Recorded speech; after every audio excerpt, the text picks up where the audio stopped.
Hey everyone, so in today's video, we are talking with college dropouts and asking them how they became millionaires. I'm super excited for this video because every single person we're talking to today has done some really remarkable things without a college degree. We'll be talking about their stories, their advice for new entrepreneurs, and how they would go about making money today. And behind me, we have the 2022 Audi e-tron GT. This is one of the coolest cars I've ever seen. It starts at about $100,000 and it's an all-electric beast. It does 0 to 60 in 3.9 seconds, has a top speed of 152 miles per hour, and this specific car is a really beautiful Kimura gray with red interior. It's actually built on the same platform as the Porsche Taycan, but in my opinion, I think this one looks much better, but let me know in the comments what you guys think. So yeah, I'm a huge believer that you don't need to get a college degree to become super successful, and I really do believe that the whole education system does need to be changed. Everyone we're talking to today is a prime example of someone that has crushed it without a college degree. So let's go meet our guests.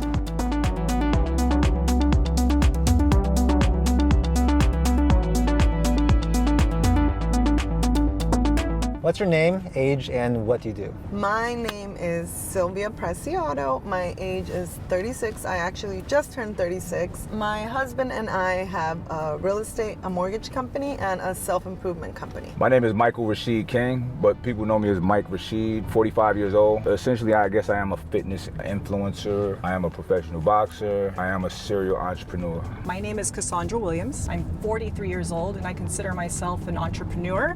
My main line of business is environmental consulting, industrial hygiene. My name is Adam Tutunji. I am 24 years old and I run a kind of like a sales and marketing consultancy. It's like a online coaching program, so nice. Yeah. My name is Aaron Amoroso. I'm 29 years old. I'm a realtor and a loan officer and now dabbling into investing. So tell me your dropout to riches story in 30 seconds or less. Okay, so I'm a young dad, so I had to figure it out. Graduated, got my associates, transferred to a four-year college. My business professor was a Harvard graduate and he disclosed his income to our class and I realized I was making more than him, so I made that decision that day. After this semester, I was gonna go ahead and drop out and just double down on learning about the mortgage industry, learning about real estate, investing. I went to Arizona State. At that age, I wasn't really focused on my career. Out of necessity, I learned how to sell things. Back then, I sold weed, I sold marijuana. I think I was already a fit person because I worked out all my life because I started boxing at a young age.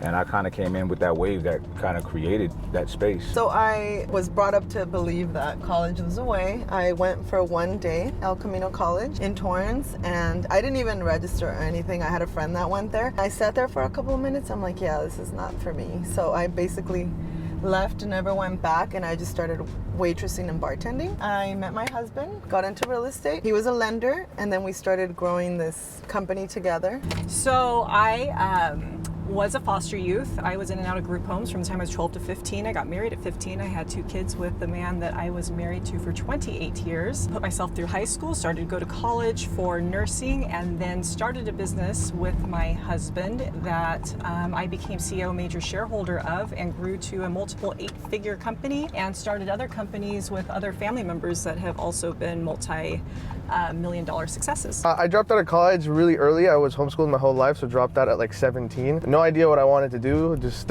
learned by eating a lot of crap throughout the years and then just kind of figured it out step by step. All right, so describe a time that you went out of your comfort zone and what happened. I am currently establishing our systems to scale to 8 figures, and what I've noticed, it's very, very, very, very different to get from 0 to 7, from 7 to 8, and so that's a very uncomfortable position to be in because I'm basically relearning a lot of things from scratch. So I got into the mortgage industry 22-ish, not knowing a lot about sales and negotiations, things like that. What I did 22, 23, 24 was I just dialed in sales and NLP, psychology, understanding people, and I went from bottom to really high up in the ranks in my company. I actually live out of my comfort zone. I know it sounds weird, but I've never been scared to ask for help or ask stupid questions. I've always been that person that whatever I want, I'm like, okay, how can I go get it? Yep. What is the easiest way to go boop, boop, boop, boop, from A to Z the fastest. What's the biggest failure you've had, and what did you learn? I don't really look at things as failures. I look at everything as a learning experience, an opportunity to see how you messed up and how things could have turned out differently. You come up short on a lot of things almost every single day, right? To me, I don't see failure the way most people see it. I don't really think of it as like, oh my God, I failed. Like to me, everything, any mistakes I do, it's just it's a good learned lesson. I think of everything as a good thing. I don't really see much. I think failure is like putting out the white flag and saying I'm done. I haven't done that, so I haven't quit. So I don't really see anything as much as a failure. What's the one habit that you do consistently that you think like really helps you make money or be successful? My perseverance, not stopping. Every single day I wake up and I give it my all, no matter how hard it is, no matter how bad I feel, no matter how tired I might be, I always show up, and that's always paid off. Gym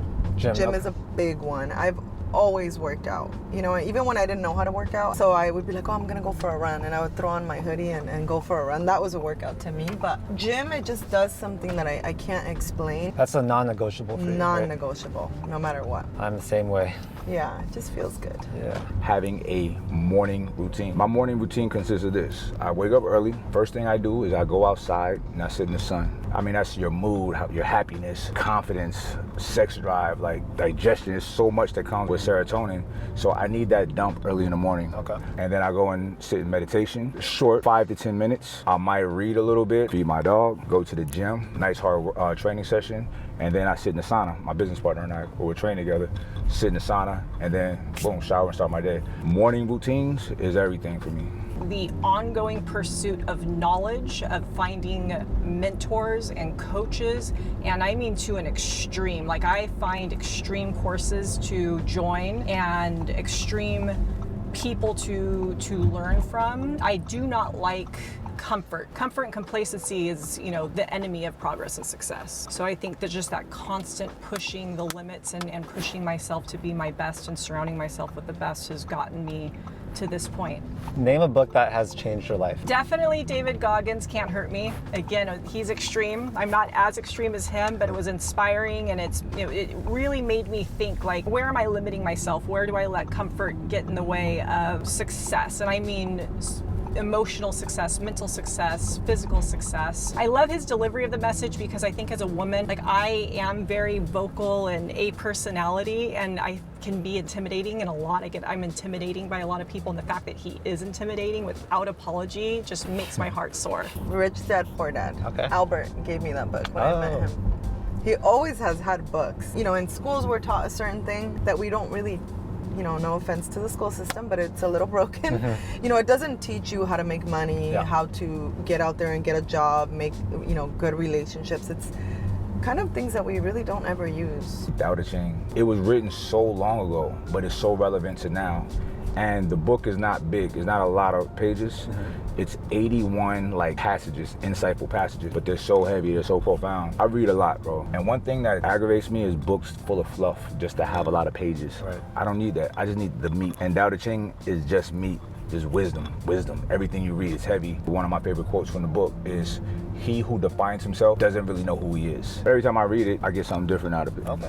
Who's your role model? So his name is Sean Torbati. He's my business partner, one of our best friends, and he's just he's an exceptional person. When I first met him, I didn't like him because I was like, this dude is fake, man. Nobody's this nice, but he's that nice. You know what I'm saying? And I love that about him. He teaches me things without him even realizing it, you know? But he's a very genuine person. He's a very smart person. He cares about the things that he partakes in, and he cares about people to a deep extent, and I really appreciate that about him. I mean, I look up to my husband, I look up to my grandma, who was a very strong lady, and I feel like from her I got a lot of the like, just go, go, go, go. Yeah. You know, do what you have to do. It doesn't matter if you're tired. So Some people stay in between. Your whole thing is you like move with speed. Yeah, right? yeah. That's Urgency, super important. speed, and efficiency. Okay. Kobe. Just his work ethic, determination, drive, just wanting to be, you know, the best version of himself. I think that, you know, I could take a lot of what he did in his career or his life, and I just implement in my life. So I would definitely say Kobe. In entrepreneurship and business is Richard Branson, because, you know, he had dyslexia and had different things going against him, and he just did what he loved. And he in his book, he just talks about like one pursuit after another, and he just genuinely loves the game of entrepreneurship and the networking and building things that are great. So I just really appreciate him. So if you were to start over, what type of business would you want to do? Real estate. It's always, and I do real estate. I actually invest in young entrepreneurs who are doing flipping and wholesaling, and I invest in them. We do 50-50 splits, and I kind of mentor them through their flips, and it's fun to watch them. And so I would definitely be in real estate. I love it. For sure, like I like the online space. It's where there's a lot of opportunity. I mean, look at these videos that you're doing right now. I would do courses. Courses? Yeah. Online education is crushing it. It's big. Yeah. 2020 showed us a lot. I know so many people that were like, they come to me, I was been a fan of yours forever, and they started their thing in 2020 and they're multimillionaires now. Dang. You know what I mean? Because of courses. Yep. I love that. That's awesome. I love that. Describe a character trait that you have that you think has really helped you. I have a strong ego. I have a healthy ego. The one notion that you hear often is that you have to kill your ego. Ego is not good. They don't want people to be strong. They don't want people to be educated. They don't want people to have real liberation, real freedom, because at that point, their positions are shaky, right?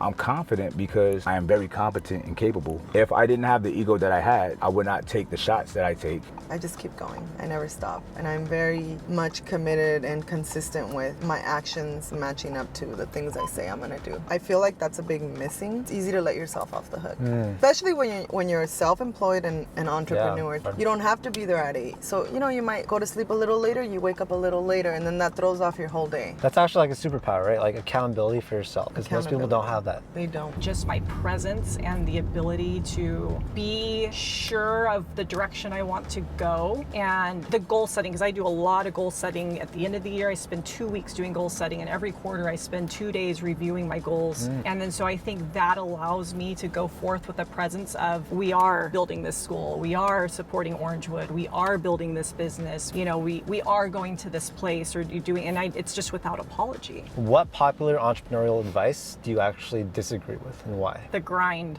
And it's the grind. If you love it and you just really morning, noon, and night are passionate about it, I think it's great for the right results. Like, I think knowing what you really truly want first before the grind, and then go after that. Because if you're just grinding to have the 8 figures and the big house and the 5 cars and the husband or the wife, you might wake up on the other side of that and realize it's not who you are at all. The grind is great and it's fun, and it's an adrenaline rush, an endorphin rush in and of itself. Being certain of what you want at the end, though, and I don't think people talk enough about that. The fact that, when people get asked a question like, what do you do? It's like, oh, you work hard and do the thing and you go all in, blah, blah, blah. Like that, really intense type of culture. It may make sense for someone who's just starting, because it's like, oh yeah, I gotta put in the effort. But there's so much strategy and so much stuff into business that a successful person has to go through to really succeed.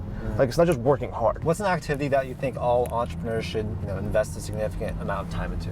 Thinking and making decisions. I think that's what you get paid to do as a CEO, right? But I don't think people really understand what it truly means to think. You should spend more time thinking about what you're going to do than actually taking action on what you're going to do, which is very reverse of what most people might say. Because in my opinion, if you have the discipline to do the work, that should be the least of your worries. I think you have to be really strategic about how you work. Preparation, for sure. Like if, you don't really have a plan and not knowing what you're gonna do, and you say you're gonna do something, but you don't really have a plan to execute. Writing things down, taking actionable steps, and then, just putting everything into motion, making calls, asking people for advice that you look up to or expert in the field, and, try to see if they can lead you down the right path. Self-improvement, 1,000,000,000%. Because you need to be getting better, you need to be learning, you need to learn from people that are proven that you want to be like. Look at right now. Especially, there's a market shift, at least for our industry, right? A lot of people I'm noticing, we're big on mindset. I can see them freaking out, and this is where everything you're learning, the knowledge, the information, regardless of what the media is saying, you have to do your own due diligence. And when you do your own due diligence, then you can draw up your own conclusions, but with facts. So you don't have to take it all. You take a little bit of what you believe in, and then you build your own mindset or core values, rules. What's one piece of advice you would leave to any young person that wants to be a successful entrepreneur? Learn from every single thing that you are doing, and everything that you're going through is part of the process, and you do always have to be looking for opportunities, and you got to be ready for opportunities, right? Whatever it is that you're doing, make sure you're doing it with everything that you have. And what I mean by this is be really focused. It doesn't matter what it is, because for example, me, I was the best waitress, I was the best hostess, I was the best bartender. But why? Because I was so submerged into what I was doing that then I'm like, oh, giving everything that you have to learning and taking everything as a learning experience, because nobody can give you experience, right? Nobody can do it for you. You can't buy experience. You learn from everything, and you never know when you're gonna take that piece of information. You know, I learned crazy things from older people, younger people than me. You can learn from everybody because knowledge is based on your experiences that we've had in life. Success is totally possible for anybody, and I think no matter what you set out to, it's 100% in you for a reason. I think if you have a dream that's God telling you you're meant to deliver a certain mission, most people give up on that mission. But if it's inside of you, just know that it's possible and it's happened in a different reality. It's just time hasn't caught up to it. You just got to push through all the hardships that come to it, and just know that it's 100% guaranteed to happen for you. Just having the full picture. Who do you want in your circle of influence? What skills do you want to have? How do you want to give back to community? How do you want to be talked about at your own funeral? And really thinking about that, really thinking like, this person loved life, they were adventurous, they were giving, they were free-spirited, or they were very loyal. And there's no right or wrong, there's just me and knowing what I want. If I were to die 5 years from now, what do I want people to say about me? Wow. And do that. That's powerful. So there you have it, advice from 5 amazing entrepreneurs who didn't get their college degree. I know that I learned a lot talking to them. It just goes to show that you don't need to go through the traditional schooling system to be really successful in life. And I hope that you guys learned some actionable tips that you guys can literally start implementing right now. Anyways, if you guys enjoyed the video, make sure to share it with a friend, and also like and subscribe for more videos just like this. I make a ton of videos about personal finance, investing, and entrepreneurship. Thank you so much for your time, and I'll see you in the next video. Peace.